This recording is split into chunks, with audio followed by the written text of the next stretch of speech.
الا وهو زيت جونسون. ايوه زيت جونسون. زي ما اتكلمت قبل كده عن ان الاولويز الفوط النسائيه او الحفاضه النسائيه او الاولويز او الكير فري نقدر نعمل بيها حاجات كتير. كمان الزيت جونسون نقدر نعمل بيه حوالي من 5 ل 6 حاجات، نقدر نوفر بيها حاجات كتير ونوفر فلوسنا كمان. ايه هو فوائد زيت جونسون؟ السلام عليكم ورحمة الله حبايبي، وحشتوني يا رب جميعا تكوني بخير وبصحة وعافية. واهلا بيك يا سندريلا في اسرار سندريلا. طبعا انا مبسوطة جدا ان انا معاكي النهاردة يا منال. يعني احنا بقالنا فترة بنتكلم مع بعض وكده، بس يعني الفترة الاخيرة قربنا من بعض شوية وبقينا على اتصال مع بعض اكتر عن الاول. مبسوطة ان احنا مع بعض، طبعا مغتربين في بلد واحدة، مصريين مع بعض ايد واحدة في مكان غربة وكده. الحمد لله الكويت من اجمل البلاد اللي الواحد شافها، وانا ومنال متعايشين فيها جدا ومبسوطين. طبعا هي منال بتخرج اكتر مني بكتير، فبتعرف تعمل لكم فلوجات في اماكن ومحلات ما شاء الله عليها، شاطره جدا في الموضوع ده. انا بقى الناحيه التانية اللي هو خروجي قليل شويه، مش بشتغل عشان خاطر بناتي وكده، فقاعده في البيت، فبعمل لكم بقى روتيني بنظف ازاي، نصايح ومشاكل اجتماعيه. طبعا المشاكل اللي بتجيلي الحمد لله الحمد لله رب العالمين بقدر احلها وانا معاكم، بنقعد نتكلم فيها وبنتناقش فيها لحد ما نوصل لاكتر حل. من ناحيه بقى الجزء الرومانسي، الحب، الاهتمام بنفسك، ازاي تهتم بنفسك، ازاي تهتم ببيتك. هو ده اصلا فتره دخولي في اليوتيوب. عامه انا بقالي في اليوتيوب تقريبا بقالي 2 سنين، مش جديده ولا حاجه.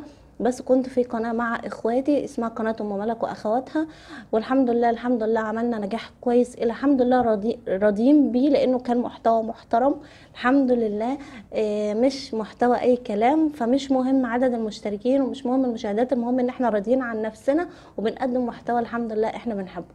اما انا دلوقتي حاليا بقيت في قناه لوحدي اسمها قناه اسرار سندريلا، وطبعا اتمنى من كل حبايب منال اللي بيتفرجوا عليها وبيشوفوني دلوقتي يا ريت تشرفوني وتعملوا عندي سبسكرايب عشان تنضموا لاسره اسرار سندريلا، وتقولي رايكم ايه في القناه عندي، وان شاء الله تتبسطوا جدا معايا. والف شكر يا منال عن انتي اتحتي لي الفرصه دي، بجد من الناس المحترمه جدا. ربنا يوفقك يا رب، وان شاء الله نكون مع بعض في تعاونات تانية كتير كتير كتير ان شاء الله.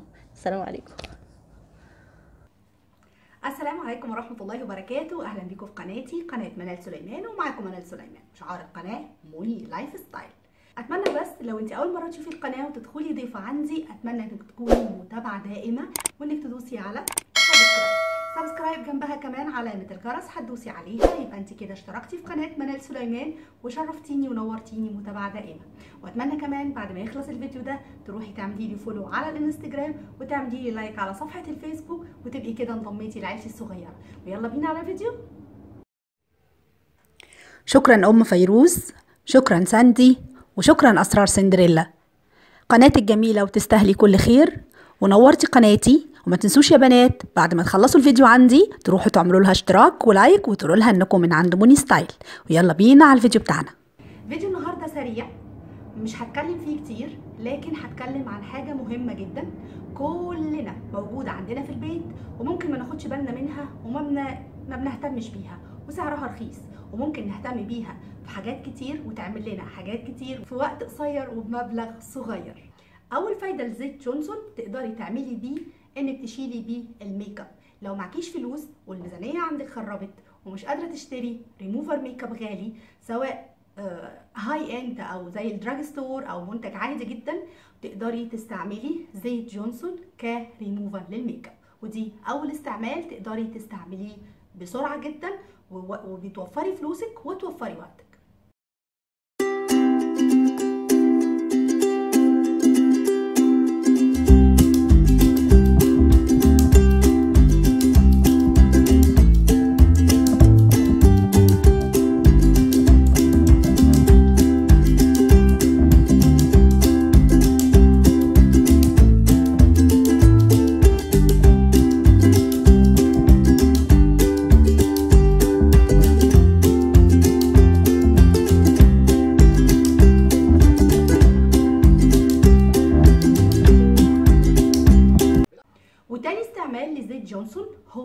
التشققات. بنروح نجيب حاجات غاليه جدا، صنفره وكريمات وحاجات غاليه قوي، وبيجي علينا وقت الحاجات دي كلها بتخلص وما معيش فلوس اشتري في الوقت الحالي لميزانيه معينه. عندي مدارس، عندي ادويه، ولادي تعبوا، معيش فلوس، لكن محتاجه اني ارطب بيها ايديا ورجليا، وعندي تشققات ولازم اعمل السكين كير الدوري بتاعي. هستعمل اقرب بديل ليكي هو زيت جونسون. زيت جونسون ممكن تخلطيه مع الفازلين لو كان عندك، لو ما عندكيش ممكن تخلطيه مع اي نوع زيت، زيت زيتون، زيت جوجوبا، اي زيت عندك في البيت. ولو ما عندكيش خالص هتحطي الزيت ده على ركبك، على كعبك، على كوعك، على ايدك، خفيف جدا وريحته حلوه، وفي كمان بريحه اللافندر انصحك بيه علشان كمان تبقى ريحه ايديكي وانت مرطباها حلوه جدا. تالت استعمال لزيت جونسون اللي احنا مش واخدين بالنا منه وهو التقشير. ايوه التقشير، تقدري تقشري بيه شفايفك، كوعك، رجلك، تعملي بيه اي نوع من التقشير. لكن هوريكم دلوقتي انا ممكن اعمل كمان تقشير لشفايفي بسرعه جدا، وخصوصا لو كان عندك مناسبه وفتحتي دولابك ما لقيتيش ولا حاجه للتقشير عندك ومفيش وقت ومعكيش فلوس ولازم تعملي تقشير حالا دلوقتي. هتعملي ايه؟ هتاخدي معلقه سكر وتحطي عليها شويه من زيت الجونسون، وبعدين تقشري بيها شفايفك. بعديها هتبقى مترطبه جدا وجاهزه لاي ميك اب، وجاهزه كمان لخروجه لو عاوزه.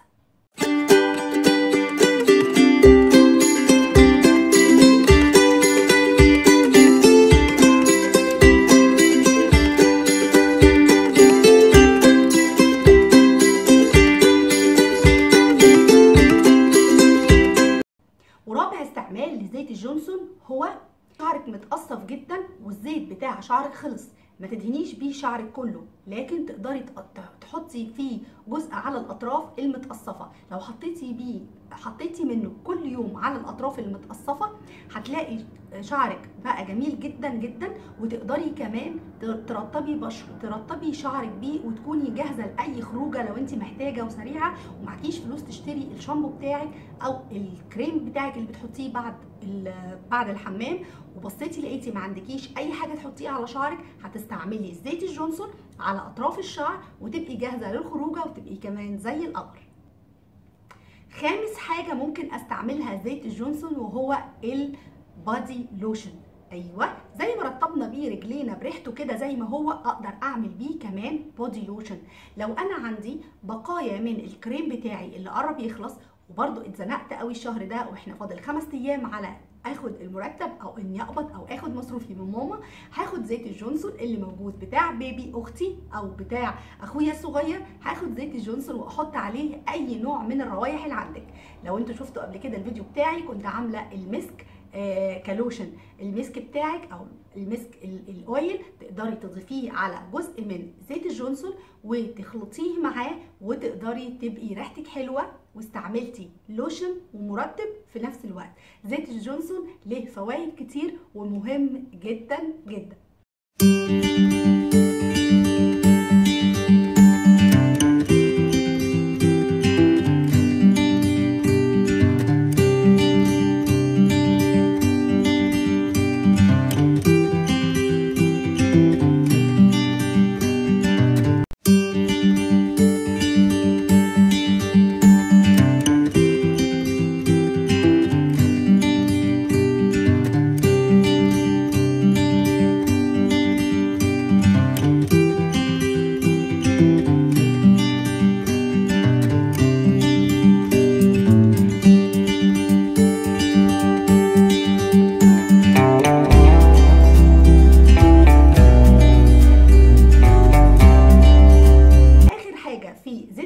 وهو استعمالك لوصفة التنت. ايوه لو رحتي شفتي الفيديو بتاع كيفية عمل التنت في البيت هتلاقيني استعملت زيت الجونسون. لو ما عندكيش زيت جونسون قلنا هنستعمل زيت الجوجوبا او زيت الزيتون، لكن احنا بيتنا ما بيخلاش من زيت الجونسون. نقدر نحطه على خلطة التنت مع بودرة دم الغزال او مع لون الطعام الاحمر، هنحطه عليه هيبقى مرطب للشفايف وفي نفس الوقت يخلي لون شفايفنا احمر.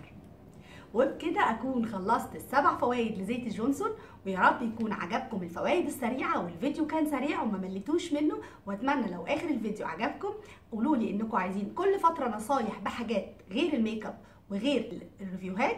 اتمنى يكون فيديو النهارده عجبكم واستعمالات زيت الجونسون عجبتكم، وتسيبوا لي كومنت وتعملوا شير لكل اصحابكم عشان يقدروا يستفادوا من كل النصايح دي. واشوفكم على خير. ما تنسيش تعملي لايك لموني ستايل، وشير لكل اصحابك، وسبسكرايب. اوعي تنسي سبسكرايب.